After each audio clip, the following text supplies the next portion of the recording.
Hey, Magnify sisters, it's Brooke Walker. Can I start today's conversation off with a question, a little mental list I want you to make quickly on the spot?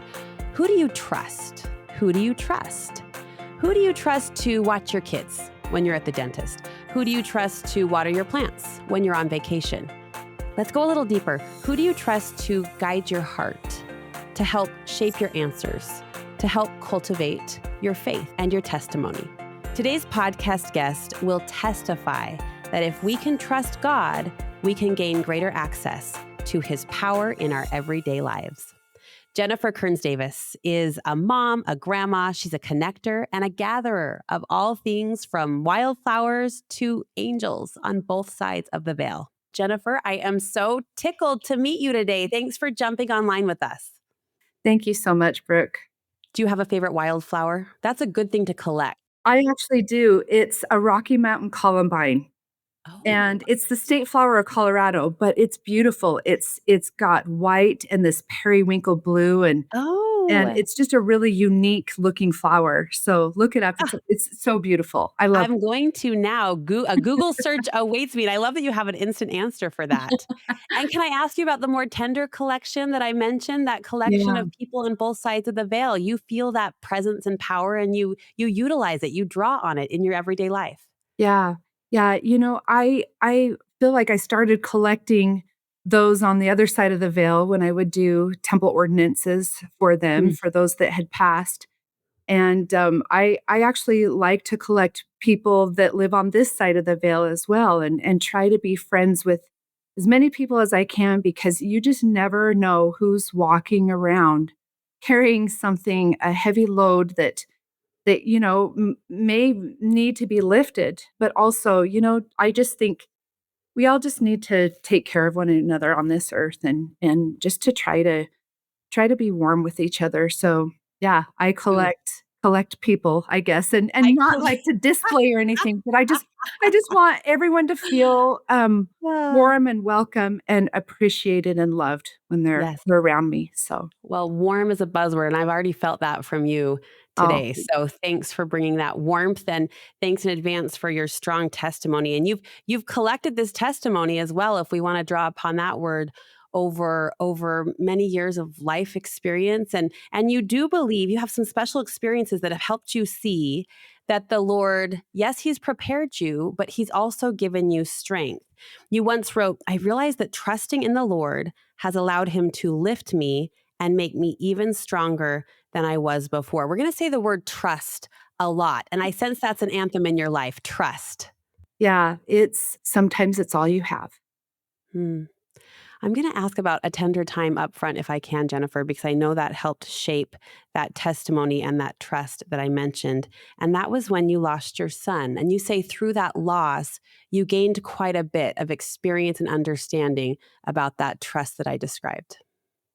Yeah. So about 2.5 years ago, our oldest child, Parker, passed to the next life by suicide. The day that he would pass, as soon as I found out he was in trouble, I called dispatch first, of course, to get some help, but I hit my knees and I pleaded with God for a miracle. And that miracle was for him to stay in his body. And at first, I was repeating this plea over and over again with a lot of energy and just a lot of fervency. And then I gradually calmed.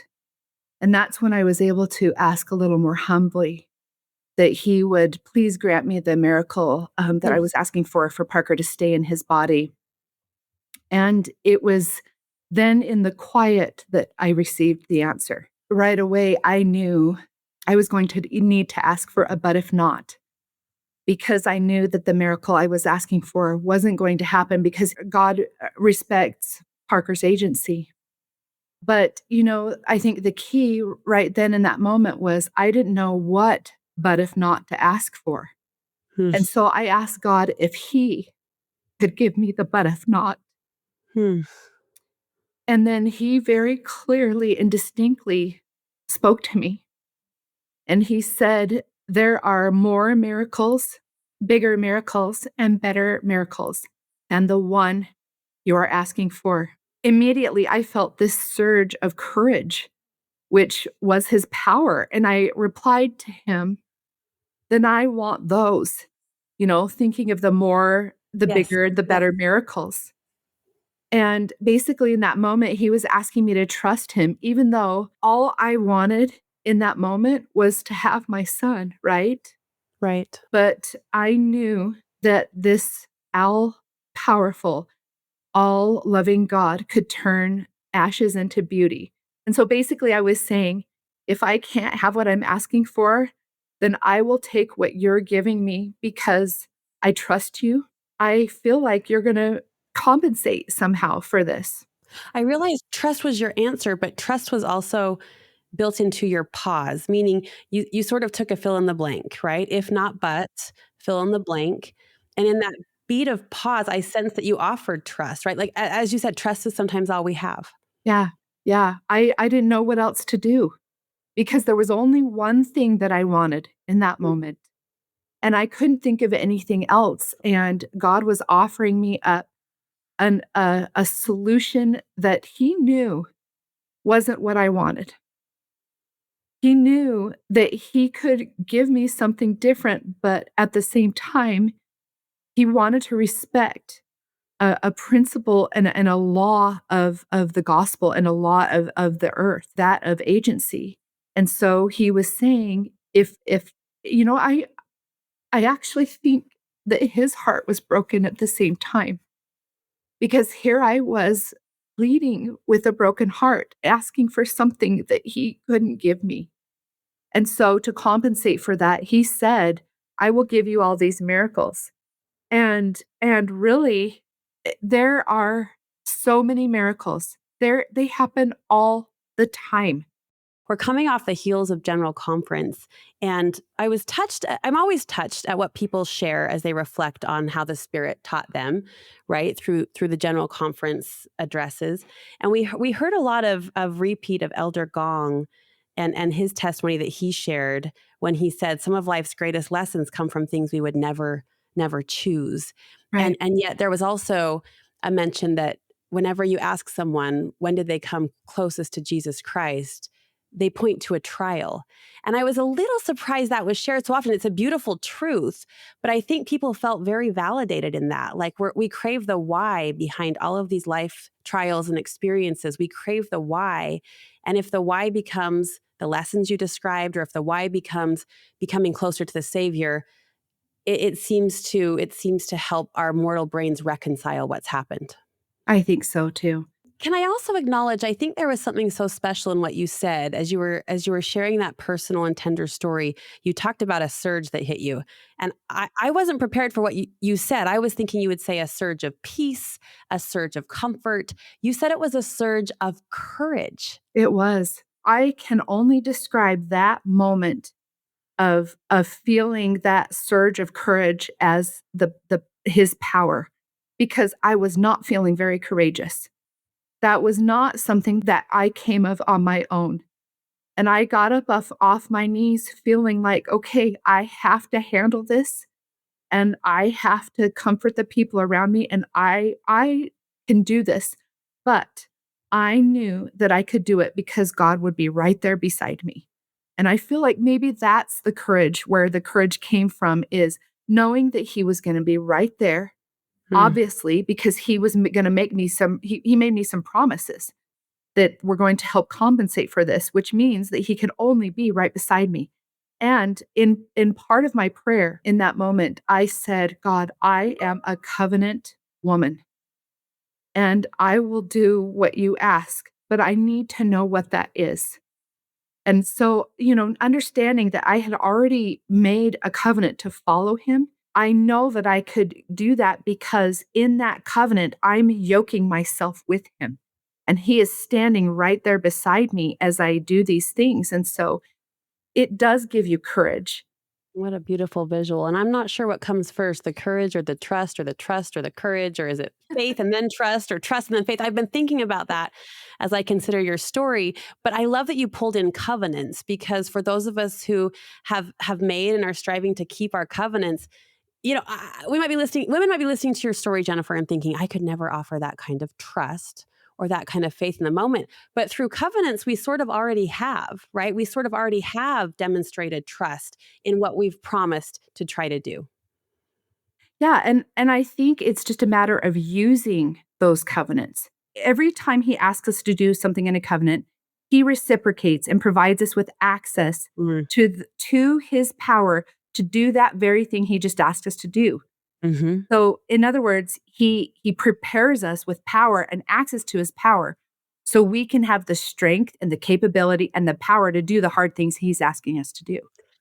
Can we hit the scriptures? Because there's a particular passage that you felt reflected the courage you experienced, that surge that you experienced in that moment. And you found that in 2nd Nephi 4. There's a lot of courage demonstrated there by Nephi that you think bears as a good witness to what we're talking about.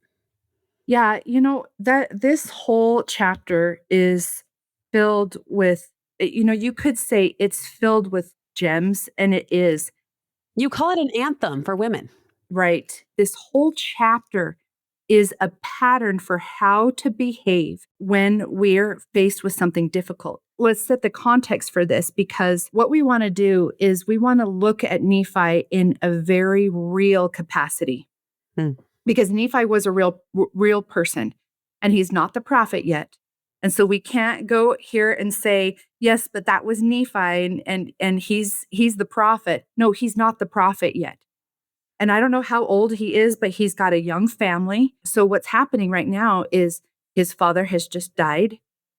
He's trying to comfort his family while needing comfort himself. There's starting to be some contention in the family, and maybe he's feeling the imminent separation from his loved ones, because it's not very many days or weeks or months, we don't know exactly, later that he separates from his brothers, and he loves his brothers. He loves his nieces and nephews that are going to go with him. And maybe he starts to feel inklings of a heavy mantle as he's, going to be the upcoming prophet. And in this chapter, you can see some of the realness of him. He has some negative self-talk. What he does is he pulls himself out of a slump by doing some key things that we can also do. So what he does is he turns some things around. He uses positive self-talk. I love that you just put kind of a modern spin on it, positive self-talk. I mean, that's a social communication buzzword we hear all the time, but go Nephi, here he comes. Right, right. So some of the things he says is, awake, O my soul, no longer droop. Rejoice, my heart. And so he's really talking to himself. I mean, couldn't we use that same verbiage? Rejoice, my heart. He calls on God. Then what I love about this, look at verse 21. He says, he hath filled me with his love, even unto the consuming of my flesh. So he remembers he is loved. And one of the things that I feel like is super important is intentionally reflecting on God's love. Mm. What does that do for you? It can give you strength. It can give you courage. I was recently released from Young Women's, where I served for about 4.5 years. So of course it was heartbreaking for me to be released. Those But are hard goodbyes. I would frequently teach my young women, ask God how he feels about you, Hmm. and then listen, and then record how he feels about you. And then you might need to remember that. You might mark that place in your journal, because you're going to need it later, and go back and reflect on that. Read that over and over again, or recall the feelings, because you're going to need that. Intentionally reflecting on God's love gives you strength. Nephi also remembered the promise of reciprocal trust, right? We see him say, hold on, God trusted me once, he trusts me now. And then here comes the reciprocal side. I trust him too. And that was a lift in that low moment. Yeah, I agree with that. Another thing that he does is he reflects on how God has prepared him. So look at verses 22 through 24. He starts to remember. He remembers how God confounded his enemies and caused them to quake before him. So if he's done that once before, couldn't he do that again? And couldn't he do other things? In verse 23, he hath heard my cry by night. In other words, he answered my prayers. So couldn't he do that again? So reflecting on how God has blessed you in the past and or has offered trust instances for you in the past can let you know that you can trust him in the future. He's given me knowledge by visions in the nighttime. He's predicted the future.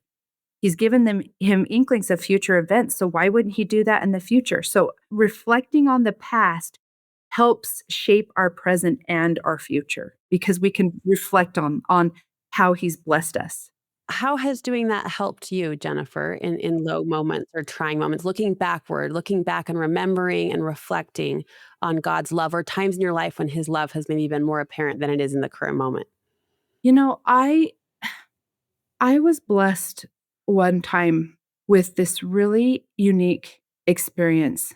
I worked in the family history department of the church, and Heavenly Father provided me with this really unique experience. It hasn't been as strong since, but He gave me this impression. It was like more like little nudges, not a very strong impression, just a little nudge here and there to better understand angels. And so this was in 2016. And so I started to gather scriptures and talks and started to, in gospel library, add them to a notebook. And I very literally thought it was for me using at that moment. To help you with your job, your calling, the family history work. Yes, angels are important to all of that. Exactly. Yes. Right in that moment. And in fact, I actually did use it in that moment. There was a time that I was working on some really important records from Guatemala, and I felt the people around me that were so excited about their names coming to light. But because of that experience of God preparing me for angels and understanding their role, I use it now in my application with my son. I understand his role as an angel, and that gives me so much hope, and I am so grateful that God prepared me. And here I thought it was to be prepared in the moment, and I did not know that 7 years later, I was going to need that at a very crucial point in my life. And I'm grateful that God gave me 7 years to study angels because I have a more thorough understanding of what Parker's doing. There's so much comfort that comes to that. And so when I look back on how he provided me with that nudge to study angels, I know he loves me because he wanted me to be successful in tackling my grief. He wanted me to be able to testify of his strength and his power, and he wanted me to feel comfort. And I just, when I look back on that, I just think, I can't believe he loves me so much. And actually I can believe it, but like I continually stand amazed at the love that he offers me. You acknowledge God as a developer, Yeah, that he can hear you and see you in ways that no one else can. During that 7 years, you feel like he developed you in a way that would serve you later. That is a loving father, isn't it? it is.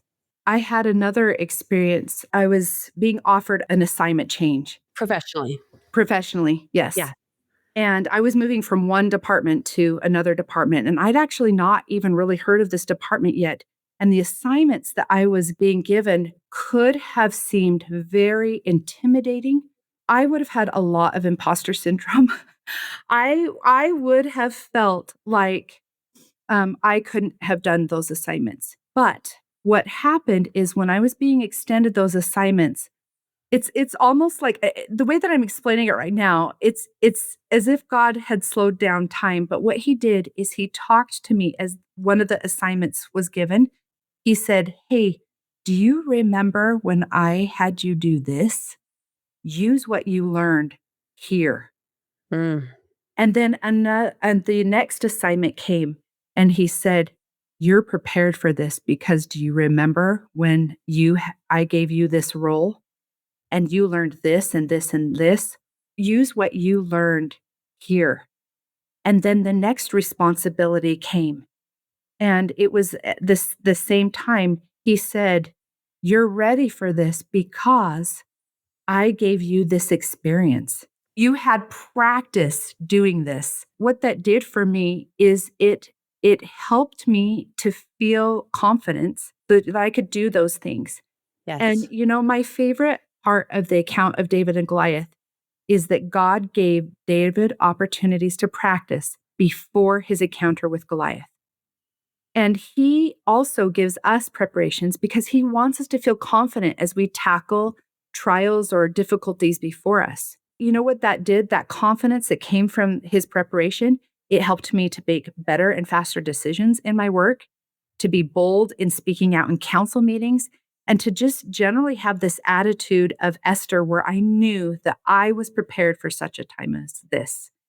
I felt the feel-good goosebumps this conference, and I'm willing to guess you did too when our dear prophet, President Nelson, used that word godly confidence, that phrase godly Yes. confidence. You're describing it so well, and I think it does become this like sit up, shoulders straight moment for women as women, where we can say, how can we use the confidence that God is gifting us to fuel not just our lives forward, but his work forward. Can I ask you this, Jennifer, as you were sharing that story, I found myself thinking how impressive it was that you were attuned to God's voice. And I think that's a work that women strive for is how can I hear him, right? Hear his Yeah. voice through the spirit and use that as forward leaning direction. How do you recognize his power though? We can recognize his voice. And then perhaps in hindsight, when you look back, how do you know if it was godly power that you were? Because I think that's important to recognize, right? To have this reverent revere toward a gift like that. President Nelson asked us to study this in 2019 in October. And one of the things that he said is you won't find this in any textbook or I can't remember his exact words, but he says you have to discover it. You have to practice that. And I think practice is a key word here. But I really think that asking God to teach you what God's power looks like can be really, really important. And so, when I learned in that moment that I was on my knees asking for my son to be in his body and that courage that came, that was God power. And you know how I know it was God's power? Because I couldn't do it by myself. I could not have done that in that moment. When we feel capable of doing something we shouldn't really be capable of doing, that's God's power. When we felt comforted, we need to recognize that that is from God's power. When we've been guided, that's God's power. When we feel energized, that's God's power. And so I kind of feel like recognize these moments, if we can give him proper attribution, we feel more power instead of Yes. taking it on ourselves and saying, Yes. I'm courageous or I'm comforted or whatever. Give him the attribution that it is through his power that we feel this. I'm right there with you, sister. And if I can add to it, I think it is important to recognize it and call it out because then you'll start to see it more often. It's the same with God's love, right? If you start to count your many blessings, name them one by one, suddenly you are abound in blessings. If you start to recognize all the little God winks in your day and the moments that God shows up for you in a loving way, all of a sudden it's everywhere. And if we were to put maybe a bow on this lovely conversation today, I found myself reaching for your words, actually. You contributed a chapter to a beautiful new book called Made for This. And at the end of your chapter, you wrote, we are the women who know how to make important things happen by our faith. And you know how we can do it? We're going to remember our past blessings. We talked about that. We're going to ask for the spiritual gift of trust. We talked about that. And we're going to put our faith in the Lord and not in an outcome. We are going to make and keep covenants that secure us with the Savior and his atonement. And we are going to intentionally look for ways to build relationships with our Heavenly Father and Jesus Christ. As you've practiced this in your own life, what is the result? What do you see change or what do you see happen differently when you do let him and trust him and feel his power take over? There's a phrase by one of the prophets, and I'm not going to pretend to know who said it, but it basically says that God can make more of us than we could ever make of ourselves. Hmm. I trust that God can make something better of me than I could myself. There's this scripture, it's Doctrine and Covenants 107:49, and it's Enoch testifying. Enoch says that he was before the Lord's face continually. And in fact, the whole verse says, and he saw the Lord and he walked with him and and was before his face continually. And so I try to look for ways to be before his face continually, to look for his hand every day, to look for ways he influenced me and look for ways he prepared me for that day, asking myself, how did I see God's hand today? I can't help but talk with him throughout the day because he's always there. It can get kind of lonely in my head and in my situation. And so I love to talk with him throughout the day. It ends up being kind of a conversation. Being before his face continually looks like loving what he loves and going where he goes. You know, he goes to the temple, the sacrament, he goes to his knees, he goes home.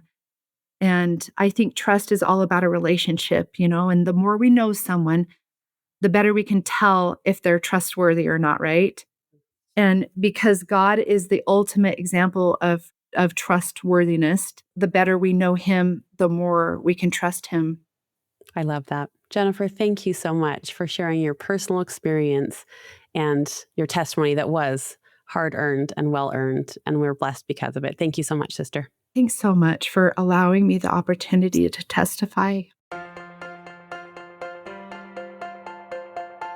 Thank you so much for listening to this episode of Magnify. And before you go, make sure you are following our podcast wherever you're getting your shows so that you can get new episodes that drop every Monday. And be sure to be sharing this podcast with your friends. As a reminder, this month, our book club pick has been An Endowment of Love, a new title from Deseret Book by Melinda Wheelwright Brown. This book offers a unique and fresh approach to the temple, helping you see the connection between your temple covenants and principles of eternal loving relationships. We had a podcast featuring Mindy, so if you haven't already listened to that episode, make sure you do, and again, share that one with your friends. And for anyone seeking to deepen their understanding of the temple, we have a special event that we are doing called Magnify Learning Together, Transform Your Temple Experience, that will be led by Mindy herself. We are going to be gathering with like-minded friends and learning to think more expansively about our temple experience. The event will be on May 6th at 7 p.m. And although the in-person opportunity is sold out, we do invite any and all to join by Zoom. The sign-up details will be linked in the show notes. Thanks again for listening to this episode of Magnify, and we'll see you next week.